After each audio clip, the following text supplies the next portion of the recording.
Welcome to the Great Detectives of Old Time Radio. From Boise, Idaho, this is your host, Adam Graham.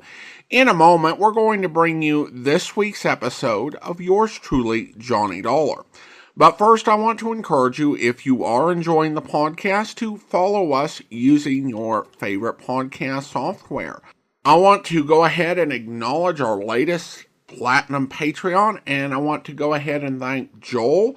Joel has been one of our Patreon supporters since August of 2015. He's currently supporting the podcast at the Shamus level of $4 or more per month.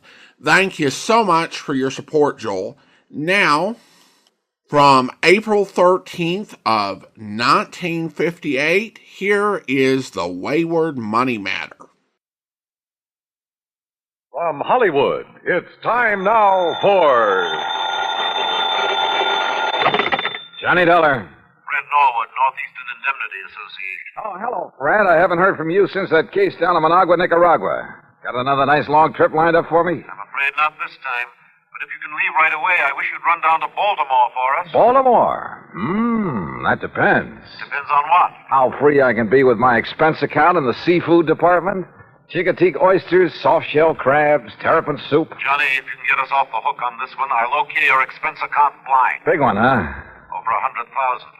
Murder? Arson? $111,421 missing from a safe. Wow, and you're liable for it if it isn't recovered, huh? For the full amount. But who'd keep that much cash in a safe? Outside of a bank, that is. The Trillingham Tobacco Company. But why? Better get the details from August Trillingham. If you'll take this on. On a freewheeling expense account? Freddie, I'm your boy.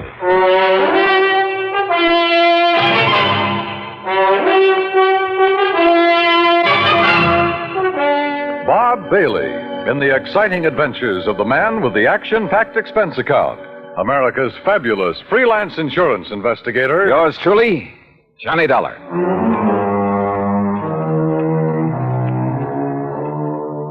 Expense account submitted by Special Investigator Johnny Dollar to the Northeastern Indemnity Association, Hartford, Connecticut. Following is an account of expenses incurred during my investigation of the Wayward Money Matter. Expense account item 1, 2630, plane fare and incidentals, Hartford to New York to Baltimore, and a cab to the Sheraton Belvedere. After all, I could afford the best. Item 2, a 10-cent phone call to Mr. August Trillingham. He'd be glad to see me. Somewhere that name rang a bell. Item 3, $1.20 for a cab to the Trillingham Tobacco Company on Conway near Charles Street. It was a huge old brick building with what I guess you'd call a vaulted roof. Offices at one end of it, and the rest looked like a kind of warehouse. I'm glad you could get here so quickly, Mr. Dollar. The loss only occurred last night, you know. Well, I left Hartford the minute the insurance company called me. So, somebody blew your safe and walked off with a lot of... Opened the safe, Mr. Dollar, and took over $104,000. Do you always keep that much cash on hand? Yes, because of the nature of our business. What do you mean? Well, the tobacco is grown by the farmers hereabouts, barn-cured for a month or 2 or 3, and then brought here. We grade it according to quality and color and tie it into hands. Hands? Bunches of 20 or 30 leaves, depending on size. Oh, I see. And then we pack it in hogsheads and ship it to the auction warehouses. We're kind of a middleman between the small farmer and the auction. I said small farmer, Mr. Dollar. Well? There are people for whom tobacco is only an incidental crop. There are a lot of them. Since we buy from them outright, they want cash. Not checks or payment due the first of the month. Oh, no, cash. Oh, I see. And you're always gambling on what you'll be able to get at the auctions. That's right. How's business, Mr. Trillingham? Not as good as I'd like, of course, but I'm sure it'll pick up later in the year. Why do you ask? Oh, just wondered. In a matter like this, I want to know all I can. Yes, but you said that as though you meant to imply that perhaps... I meant to imply nothing. Look, you said that safe wasn't cracked. I said it was opened, and I'm sure I know by whom. You what? Well, then why send for me? Well, after all, the liability is now your company's. Well, who did it? For years, we've had a bookkeeper, little pipsqueak of a man named Elmer Cotterley. Well, if he must have did been here 15 or 20 years, even before I bought this business. You haven't always owned it? Oh, no. I made my money during the late 20s, Florida real estate. Oh, yes. Seems to me I've heard something about your success down there. I retired, traveled around till the mid-40s, and then decided to get back into the swing of things, and I bought this business. Yes, okay. Now, about this Elmer Cockerly. Oh, a mild, timid, ineffectual sort of little man. I suppose after 20 or 30 years of this dull, routine job, after seeing and handling so much money all the time... Yeah, I see what you mean. Well, anyhow, at tax time, I decided to have the accounting firm of Hanley, James, Chadwick, Kermer, and Wormsbecker go over our books, just as a matter of course. And? It was then that Elmer Cockerly suddenly discovered that some of the records were missing. I see. Things balanced out at the end of the year, mind you, but those 3 or 4 months were missing. And it was during that period that Elmer had painted his home, bought a new car. Didn't you investigate immediately? Of course. Seems to me it was then that you should have sent for me. Well, since our business is strictly cash, both in and outgoing, there was nothing we could pin on him. What's more, he was as concerned as I was, apparently. And after all, since things finally balanced out, but I wonder. Yeah, I should think you would. And now, since he's the only other person who could open the safe... What does he say about this robbery? He didn't come in this morning. I called his wife. She hasn't seen him since he left for work yesterday morning. You know where he lives? Yes. Do you have a description of his car, license, and so on? Yes, I have. Okay, Mr. Trillingham. I'll notify the police from here. Then I'm going out to his house to see what I can learn there. May I use your phone? Of course. Yeah, it wouldn't be the first time a timid soul had finally felt his oats, had run off with company money. And usually that type was hard to find. The methodical mind always planned things well, including a getaway. Item 4, 80 cents, taxi to a car rental agency. Item 5, $50 deposit, and I drove to Elmer Cockerly's home, a few blocks off Wilkins Avenue west of town. I wondered why the old fella had done it. Sometimes the why can be the best clue as to where to hunt for a man. And you know something? A good part of the why became very clear when the door of Elmer's house was opened.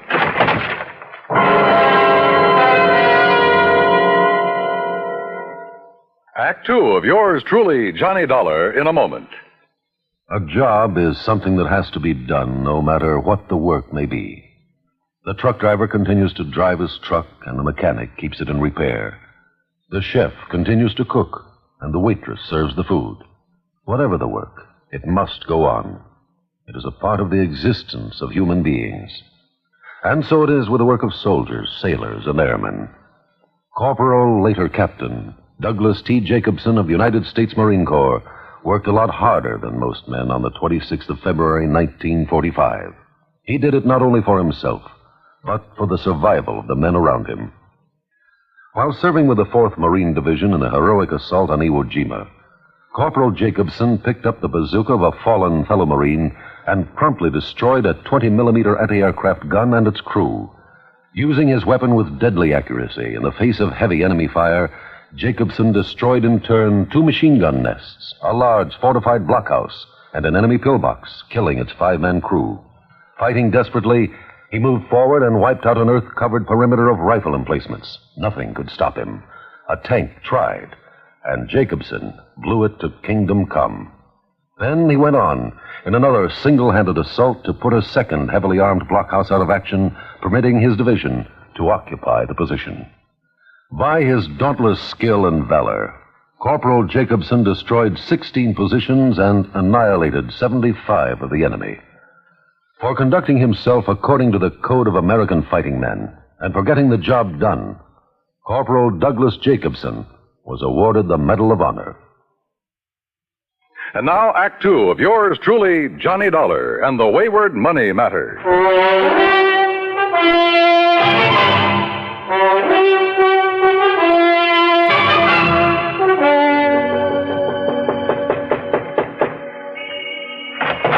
Yes, what do you want? Mrs. Cockerly? I'm Mrs. Cockerly. Who are you? Johnny Dollar, insurance investigator. Insurance investigator? I haven't even filed a claim on Elmer yet. Oh, you think your husband is dead, Mrs. Cockerly? Of course he is. You think for a minute he'd walk out on me? That's why you think he's dead? Ain't that enough? You've talked with Mr. Trillingham this morning. Of course I have. He wanted to know where Elmer was. I wanted to know where Elmer was. Neither of us knowed, so that was that. So when they find his body, I'll collect his insurance, and that'll be that. And I won't have that helpless little worm around underfoot no more. No more having to baby and nurse him and tie his tie and feed him. Mrs. Cockley. No, sir. The only reason that little shrimp would dare not to come home is if somebody done him in. And when you find him, you can come around and pay me his insurance, and that's that. Now, if that's all you've Just a come minute. talk- Just a minute. Did Mr. Trillingham tell you that over $100,000 was taken from the safe at the office? No. Elmer didn't do it. I know he didn't. Do you? Working his fingers to the bone year after year, handling all that money, and him and me just scraping along. Why, if it wasn't for beneficial finance helping us along now and then, I don't know what we'd have done. Yeah, well, I look. told him more than once if he wasn't such a spineless little mouse, he'd help himself to some of that money. They'd never miss it, being a cash business like it is, and the Lord knows he deserved some of it. What'd he say to that? Scared him, made him angry, so I'd keep rubbing it in. Great marriage you two had. Sometimes he'd scream and yell like a baby. He dared to scream at you? I'd let him. I got so sick of him, it did me good to see him blow his top. Believe me, I told him more than once, if I was in his place, I wouldn't hesitate. Well, go ahead, he says, go ahead. And he give me, go ahead, he says. He gave you what, Mrs. Cockley? The combination to the safe? Yes. Yes, he did. So what of it? So maybe I went down there and robbed it last night. Well, how did you know it was last night? I didn't tell you that. All right. All right, maybe I did. I'd like to see you put it on me. Maybe I will. You think I can't use that kind of money? You think I don't deserve it after struggling all these years caring for him for nothing because he didn't have the gumption to get what he should have? You know something, Mrs. Cockley? I doubt if you ever gave him a chance to show any gumption. Huh? Do you know Elmer? Did you ever see him? No. And look. Look at his picture here on the hall table. All right. A baby, that's all he is. All or right. was. You've made with a lot of big, noisy talk. Now, just Probably most of it's a lie. I don't believe you'd live 10 minutes with a man if you really felt that way about him. Look, mister. But there must be some reason for it. Some reason for trying to make me suspect you. I told you. Maybe you did do it. Did you? I'd like to see you prove it. Well, I don't think you did. I'd like to see you prove that. I think all you're trying to do is cover up for him, protect him. And I'll say this, you're taking a mighty offbeat way to do it. Now listen. Where is he? You really think Elmer, little Elmer, could have... No. No, he really didn't have the gumption. All right, who else? He couldn't have, Mr. Dollar. Outside of his books and figures at that office, he could hardly take care of himself.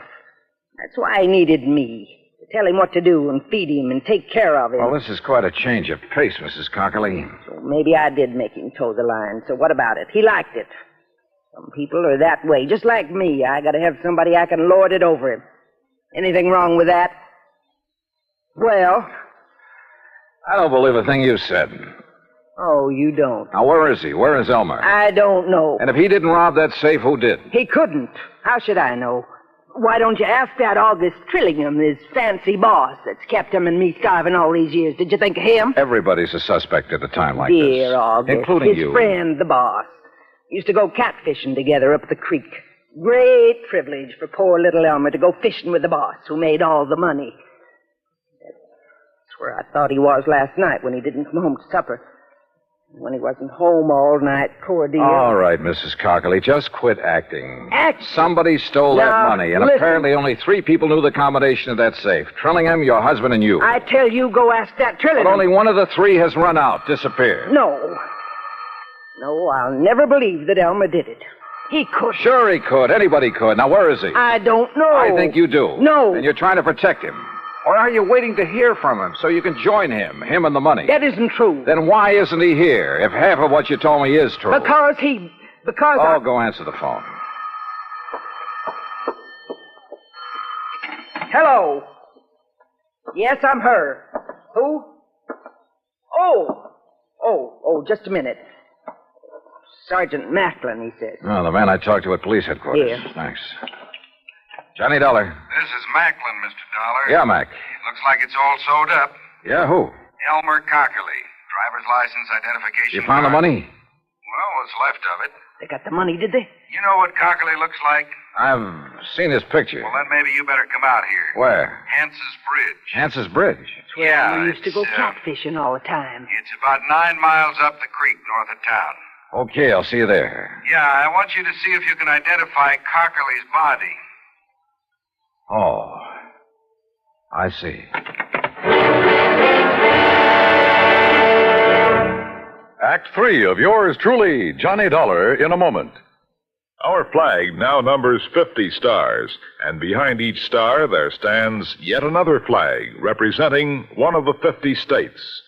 Alaska's state flag is dark blue, the blue of the clear Alaska sky and the forget-me-not, the state flower.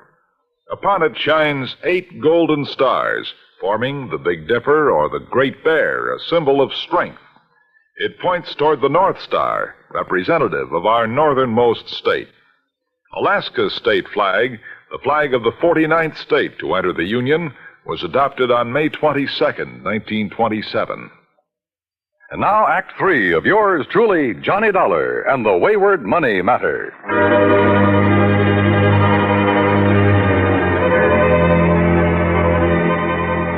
Without telling Mrs. Cockerly what I'd learned over the phone, I took off in my rental car for the creek north of town for Hance's Bridge. Yeah, this was a crazy case if ever there was one. Elmer Cockerly, bookkeeper for the tobacco company, was the only real suspect in the $104,000 robbery. And where there's only one suspect, I always begin to wonder. But who else was there? His wife? Maybe. She'd done everything she could to confuse me. The owner of the company, Trillingham? Yeah, I thought of him too. Until I got the word from the police that they'd found Elmer Cockerly, or what was left of it. They'd found the money, too, or what was left of it. What's left of it is right, Dollar. I'm afraid most of that 100,000 went floating down the creek when Cockerly and his car rolled over into it. Well, we'll see how much of the dough is still inside when we get the car up on the bank. How do you figure it happened, Sergeant? Well, the old boy was making his getaway, is all. Going too fast when he hit the turn onto the bridge and plop-o into the creek. Wouldn't there be skid marks, Mac? Well, he wouldn't have to be going very fast. Now, look. Car is up on the bank now. Come on. Yeah.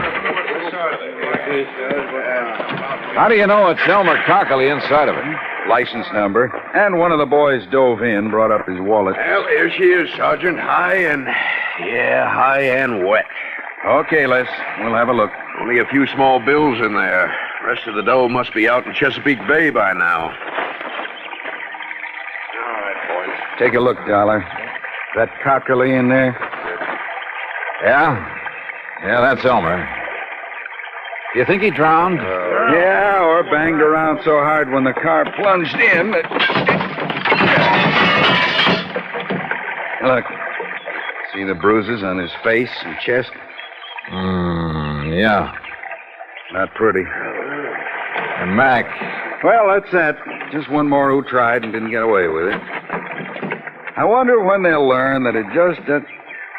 Huh? What's that?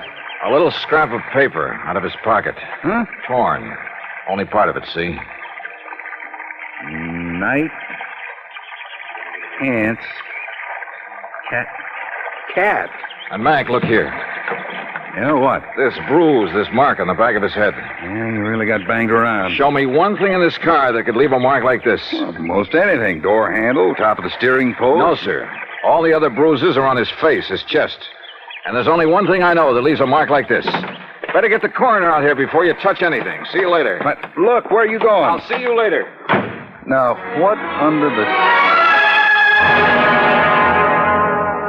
Yes, I heard it from the police department, Mr. Dollar, and well, in spite of what I told you earlier, it's hard to believe. Yeah, it is. He'd been such a loyal soul all those years. And I suppose all that cash, and it was a bit more than we usually kept in the safe, I suppose it was just too much of a temptation for him. Or for any other man. Huh? Even you, for instance. What? Are you joking? So it's not funny. So, business has been pretty bad lately. I didn't say that, Mr. Dollar. I merely said that... I know what you said, Trillingham. And I remember now what I'd heard about your big success in Florida real estate back in the 20s. Well, I don't see what... You were one of those guys who sold a lot of swamp and jungle, some of it underwater, to suckers from up north. I was young, an opportunist in those You were days. a crook. You're a crook now. And a killer. Mr. Now, Dollar... what a natural to hang it on. Poor, timid little Elmer Cockerly. Sure, why not? He'd be the natural suspect in anybody's book. Do you realize what you're Let's accusing me go of? fishing. Catfishing. Tonight at Hance's Bridge. Only you shouldn't have put it into a note to him. What note? The one I found on his body. So you met him there. You slugged him, put him behind the wheel of his car, then ran it down the embankment into the creek. You thought the rolling over would account for any bruises he'd get. Listen, But not that mark on the back of his head, the one made by the butt of a .38 Special. I've seen too many of them, Trillingham. Oh, I see. You still have it. That's right. And I'll use it. You didn't get away with murdering Elmer. You'd never get away killing me. I can go a long ways on $100,000. And before I let you stop me... Huh? Mr. Dollar, the police told me poor Elmer has... Close that door. You did it. Quiet. I don't know how, but you killed him. Quiet and close that... Oh, I'll do it myself. Oh, Buster!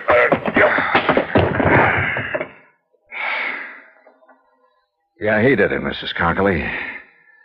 And believe me, he'll pay for it.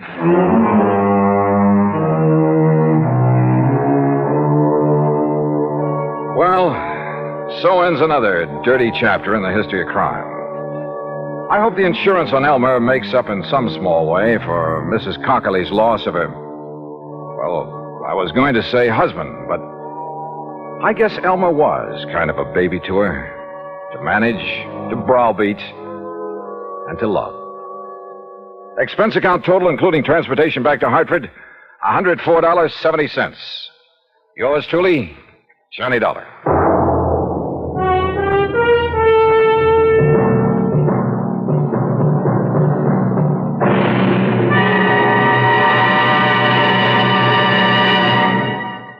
Our star will return in just a moment. Many times in the history of mankind, nations have pooled their forces to exert a greater strength against a common aggressor. This happens not only in the face of a world war, but between such giant holocausts, as during the Boxer Uprising in China in 1900. 6 nations combined their forces to come to the aid of their citizens. In the thick of the fight, undaunted by devastating enemy fire, Chief Bosun John McCloy of the United States Naval Contingent distinguished himself by meritorious conduct above and beyond the call of duty. For his valorous action, he was awarded his first Medal of Honor. But a man of action doesn't get the job done because of possible awards. It is the spirit of his code of conduct that guides him. John McCloy was guided by that code again and again. In June 1914, during the Mexican campaign, when the government of the United States was put upon once more to aid its persecuted citizens, Chief Bosun John McCloy was constantly risking his life. Our landed troops were in danger of being annihilated on the beach at Veracruz, when McCloy voluntarily filled 3 picket launches with riflemen and led them along the seafront to draw the enemy fire. Though badly wounded, he remained at his post and gallantly directed his part of the campaign. For this action, Chief Bosun John McCloy was awarded a second Medal of Honor. But he hadn't been concerned with medals. His only concern was conducting himself as a man should, and that is according to the code of the American fighting man. Now, here is our star to tell you about next week's story. Next week, a fishing trip to Lake Mojave Resort. Fishing, that is, for a thief. Join us, won't you? Yours truly, Johnny Dollar.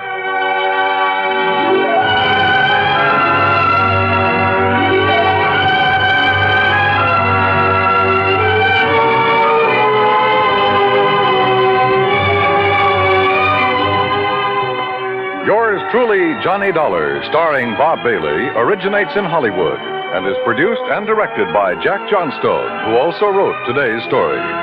Heard in our cast were Virginia Gregg, Edgar Barrier, Alan Reed, Vic Perrin, and Frank Nelson. Be sure to join us next week, same time and station, for another exciting story of yours truly, Johnny Dollar. This is Dan Cubberly speaking.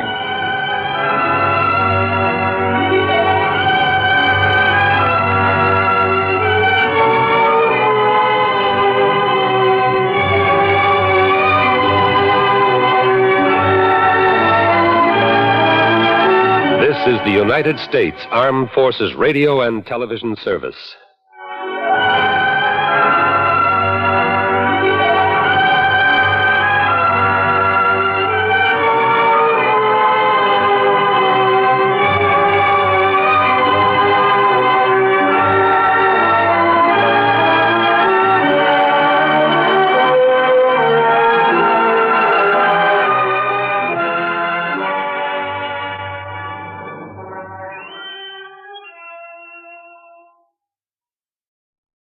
Welcome back. I enjoyed this one.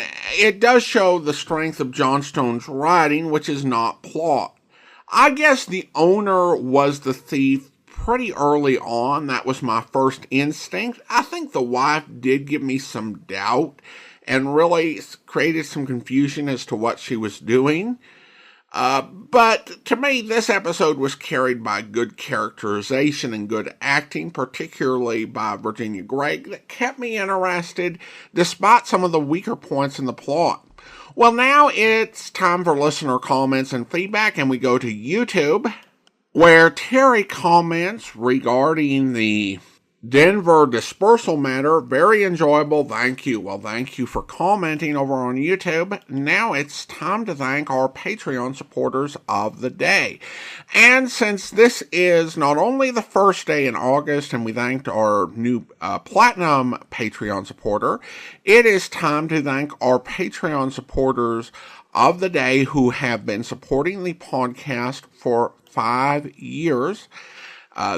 This month, and I want to thank Christine supporting the podcast at the Shamus level of $4 or more per month, and Alex supporting the podcast at the rookie level of $2 or more per month, and both have been supporting the podcast since August of 2020. Thank you so much for your support. And that will do it for today. If you're enjoying the podcast, please follow us using your favorite podcast software. And if you enjoy the podcast on YouTube, be sure to like the video, subscribe to the channel, and mark the notification bell. All those things that help YouTube channels to grow. We'll be back next Friday with another episode of yours truly, Johnny Dollar. But join us back here tomorrow for the great adventurers of Old Time Radio and Cloak and Dagger, where... Yeah, it's all right. I won't bite you, Mrs. Leonard, Ruth Leonard. Well, what can I do for you? I don't know exactly. You see, my husband's disappeared. When was this? Yesterday. He hasn't been home all night. Did you report it to the police? No. Why not? Well, Dave would be furious if I did. And Dave, I take it, is your husband? Yes. I know something awful has happened. What makes you say that? Well, he's never done anything like this before. Is there any reason why he should now? No. Did you ever fight before you left? No, we never quarreled. You must be an unusual couple. Was Dave doing anything he shouldn't? How do you mean that? How do you think I mean it? Well, he was seeing some girl. But there was really nothing to it. What's her name? Arlene Marshall. You think he might have run away with her? That's ridiculous. I tell you, Mr. Waring, something terrible must have happened to him. You seem obsessed with that idea. But I just want you to find... I hope you'll be with us then. In the meantime, send your comments to box13@greatdetectives.net. Follow us on Twitter at Radio Detectives and check us out on Instagram, instagram.com/Great Detectives. From Boise, Idaho, this is your host, Adam Graham, signing off.